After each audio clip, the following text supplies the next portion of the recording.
Welcome to this module on gender and humanitarian action. I'm Dr. Vandana Sharma, a global health researcher at the Harvard Humanitarian Initiative. My research focuses on gender and gender-based violence in both humanitarian and non-humanitarian settings, and in particular on designing and testing interventions to prevent and reduce forms of gender-based violence. I'm pleased to be with you today to discuss this important topic. Let's get started. The objectives of this introductory module on gender and humanitarian leadership are to introduce concepts related to gender and humanitarian leadership, including the gender gap in the humanitarian sector and underlying factors, to identify useful tools and resources to enhance learning and practice, and to interrogate our own behaviors and actions through self-reflection and discussion among peers. We will cover three main thematic areas during this session. First, we will consider whether women and men express leadership differently. Next, we will explore the gender gap, including what it is, why it exists, and how we can learn more about it. Finally, we will discuss organizational barriers related to gender equality in the workplace, and we will specifically look at a new report that assessed the policies and practices of 140 influential organizations in the global health space. Let's begin with the first area, gender leadership in humanitarian action. You'll see two questions on the slide which I'd like you to stop and consider. First, do women and men express leadership differently? Second, are men and women perceived as different even when they do the same thing? I'd like you to pause the video now and reflect on these two questions. Perhaps even write down your responses and save for later discussions. Note that the concept of leadership is defined in many different ways, and there is considerable debate on what constitutes a leader. Notions of male and female leadership are often stereotyped, with male leaders being more frequently associated with characteristics such as competitiveness, aggression, and individual decision-making, and women with characteristics such as collaboration, cooperation, collective decision-making, and relationship building. However, the data are not clear as to whether men and women lead differently, and if they do, what the impacts of these differences are. Next, let's discuss the concept of a gender gap. Is there a gender gap within the humanitarian sector in terms of representation of women within the humanitarian workforce, or is this an exaggeration? While there is considerable research on women in leadership, research specifically focused on women leaders in the humanitarian sector is actually quite limited. There is some evidence from the nonprofit sector, some of which we'll discuss later in this module, that does include humanitarian actors. It's also important to note that leadership equality is not just about having the same number of women and men in positions at the top, it's also about ensuring that there are equal opportunities for both men and women to get there. Data clearly indicates that the proportion of women declines as you go up within an organization. For example, this figure depicts the proportion of women and men within the UN by level. You can see that at the P1 level, women comprise over 60% of the workforce, but at the highest level, they represent only about a third of the population. Of course, there's variability, and some organizations have a greater representation of women in senior management positions, but the problem as a whole is still quite immense. With the current growth rates, data show that globally it will take 118 years to close the gender gap across all sectors. Why does this gap persist? There are several factors that contribute. First, biases exist that disadvantage women. These include discrimination and hostile environments that contribute to women leaving their positions or that prevent them from obtaining more senior positions.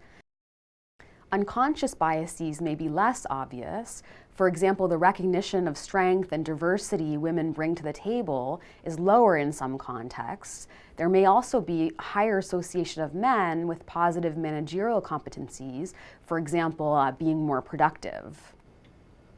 There is also a pipeline issue.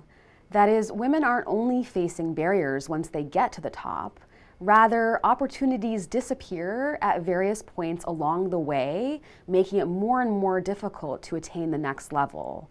We can see that the gender gap becomes more prominent the higher up in the organization you go. Women are also less likely to apply for and negotiate senior positions than men. Furthermore, women are less likely to pursue promotions than men are. Third, there's a self-confidence gap.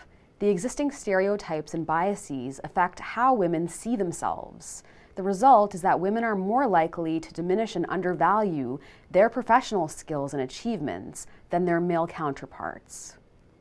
There can also be challenges with balancing work and family responsibilities. There are unique demands of humanitarian work, such as rapid deployments, non-family postings, and long work hours that disadvantage those with caring responsibilities, which are typically mothers of children. Evidence also suggests lack of effective networks and mentors contributes to the gender gap. Some research has shown that mentors and networks contribute more to gaining promotions than performance and skills. Finally, internal organizational policies and practices can also be a barrier. Let's take a little time for some self-reflection now.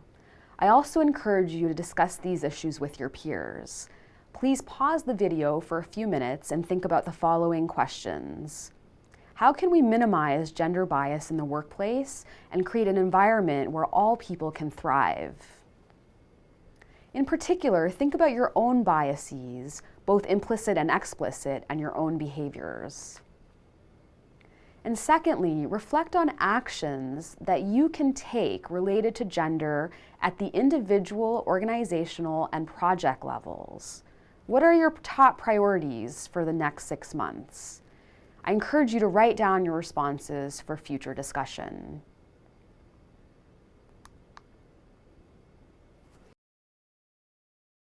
Now let's speak a little more about organizational barriers. I would like to share with you a very interesting resource called the Global Health 50/50 Report. This report seeks to answer the question, how gender responsive are the world's most influential global health organizations? It examines the extent to which 140 influential global health organizations commit and take action to promote gender equality through programming, as well as in their own workplaces. The report includes civil society and NGOs, funders, bilateral and multilateral agencies, the UN system, and the private sector. It focuses on 2 specific areas: gender-responsive programming and gender equality in the workplace. The research demonstrates, in general, low performance across a series of indicators, including defining gender in a way that's consistent with global norms, mentioning gender in their programming and strategy documents, and reporting sex-desegregated data.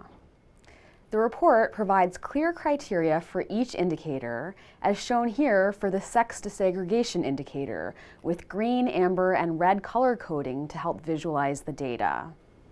I've included here one of the tables that presents the findings by individual organization. Here we see some of the organizations that you might be familiar with, such as Save the Children, Oxfam, Partners in Health. Consult the full report for detailed data from all 140 organizations. The team responsible for the report has also made available an organizational self-assessment tool to enable others to evaluate organizations that were not assessed as part of the global report. To end this module, I'd request that you spend some time on self-reflection and discussion with your peers. Start by reviewing the Global Health 50/50 report. Is your organization included? If it's not been included, complete the Global Health 50/50 self-assessment tool, either on your own or with colleagues. Next, reflect on the performance of your organization. Is the performance at the level that you would like? What are some of the barriers within your organization that might be contributing? What could be done to improve your organization's performance? This brings us to the end of this module on gender and humanitarian leadership. I encourage you to explore the links to additional resources that are provided along with this video. Thank you very much for joining me in this discussion on gender and humanitarian leadership.